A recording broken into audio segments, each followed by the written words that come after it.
Hello friends, welcome to my channel. आज मी तुम्हाला दाखवणार आहे एकदम सोप्या पद्धतीने घरातल्या इन्ग्रेडियंट सोबत झटपट बनणारा हा सेट डोसाची रेसिपी। तर रेसिपी कुठेही स्किप न करता पूर्ण रेसिपी नक्की बघा।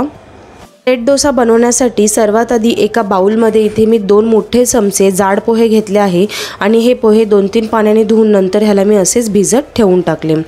आता एका मिक्सरच्या भांड्यामध्ये 1 वाटी मी रवा घेतलेला आहे। ज्या रव्याने आपण उपमा बनवतो ना तसाच रवा इथे घ्यायचा आहे, तोच रवा इथे वापरायचा आहे। आणि जेवढा रवा घेतला तेवढीच मी इथे दही सुद्धा घेतली आहे, म्हणजे 1 वाटी रव्याला 1 वाटी दही घेतली। आणि जे भिजत ठेवलेले पोहे होते ना ते या मिक्सरच्या भांड्यामध्ये मी टाकून घेतले। सर्व इन्ग्रेडियंट्स मी मिक्सरमधून वाटून घेतले। आता हे जे बॅटर आहे ते इथे रेडी झालं, पण हे बॅटर खूप घट्ट असं बॅटर होतं, म्हणून मी काय केलं ह्याच्यामध्ये 2 ते 3 चमचे पाणी अजून टाकून घेतलं आणि म्हणजेच 1 पाऊस कप पाणी म्हणू शकता टाकून घेतलं।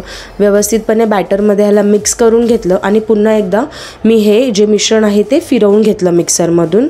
आणि मग त्यानंतर मला जी बॅटरची कन्सिस्टन्सी हवी होती ती इथे तयार झाली। जसं आपण डोशासाठी आपल्याला बॅटर तयार करावं लागतं ना, तीच कन्सिस्टन्सी आपल्याला ह्या बॅटरची सुद्धा ठेवायची आहे।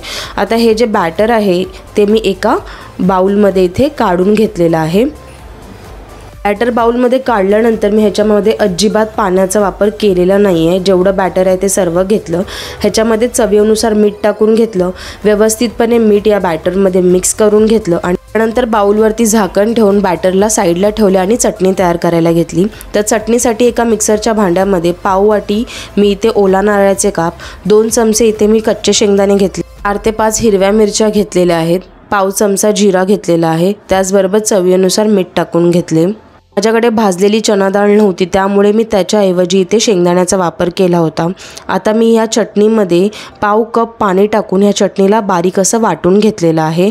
आता ही चटणी पूर्णपणे रेडी झाली। चटणीला मी एका वाटीमध्ये इथे काढून घेतले आणि थोडी मिक्सरच्या भांड्यामध्ये चटणी होती तर मग त्याच्यामध्ये थोडं पाणी ॲड करून ती चटणीसुद्धा मी ह्याच्यामध्ये काढून घेतली। आता एका तडक्यावाल्या कढईमध्ये 1 चमचा तेल गरम करत ठेवले। तेल गरम झाल्यानंतर त्याच्यामध्ये पाव चमचा जिरा टाकून घेतला, पाव चमचा राई टाकून घेतली, त्याचबरोबर 3 ते 4 कढीपत्ता टाकून घेतला आणि चिमूटभर हिंग टाकून घेतली। तडका इथे रेडी झाल्यानंतर वाटीमध्ये असलेल्या चटणीमध्ये हा तडका मी टाकून घेतला आणि व्यवस्थितपणे मिक्स करून घेतलं। आता चटणीची कन्सिस्टन्सी ही पूर्ण तुमच्यावर डिपेंड आहे। आता मी गॅसवरती डोशाचा तवा तिथे तापायला ठेवला होता आणि जेव्हा तवा ठेवला त्यानंतरच मी ह्या सेट डोशाच्या बॅटरमध्ये इथे इनो टाकून घेतला। आता माझं बॅटर कमी असल्यामुळे मी इनोचा अर्धा सॅशेच इथे वापरला होता। व्यवस्थितपणे इनो या बॅटरमध्ये मिक्स करून घेतला आणि मग लगेचच मी इथे सेट डोसा बनवण्यासाठी सुरुवात केली।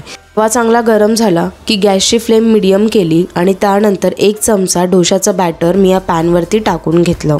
पॅनवरती डोसाचे बॅटर टाकल्यानंतर तुम्ही बघू शकता इथे मस्त बबल्स असे फुटायला सुरुवात झाले आहेत आणि सेट डोसा हा असाच बनतो। डोसा बनवताना आपल्याला इथे डोशाचं जे बॅटर आहे ते जाडसर असं टाकायचं आहे, पातळ पसरवायचं नाही आहे। डोशाच्या कडांना इथे मी थोडंसं तूप लावून घेतलं। इथे तुम्ही तेलाचा किंवा बटरचाही वापर केला तरीही चालेल आणि थोडंसं तूप मी या डोशाच्या वरती असं टाकून घेतलं। सेट डोसा आपल्याला एकाच साईडने कुक करायचा असतो। जेव्हा सेट डोशावरचं तूप विरघळेल पूर्णपणे त्यानंतर मी त्याला एका प्लेटमध्ये इथे काढून घेतलेलं आहे आणि अशा प्रकारे मी बाकीचे सुद्धा सेट डोसे इथे बनवून तयार केले। एकदम मऊसूत असे हे डोसे इथे तयार झालेले आहेत। ही सेट डोसा आणि चटणीची रेसिपी घरामध्ये नक्की ट्राय करून बघा आणि जर का तुम्हाला माझा व्हिडिओ आवडला तर चॅनलला लाईक, शेअर आणि सबस्क्राईब करायला विसरू नका। थँक्यू।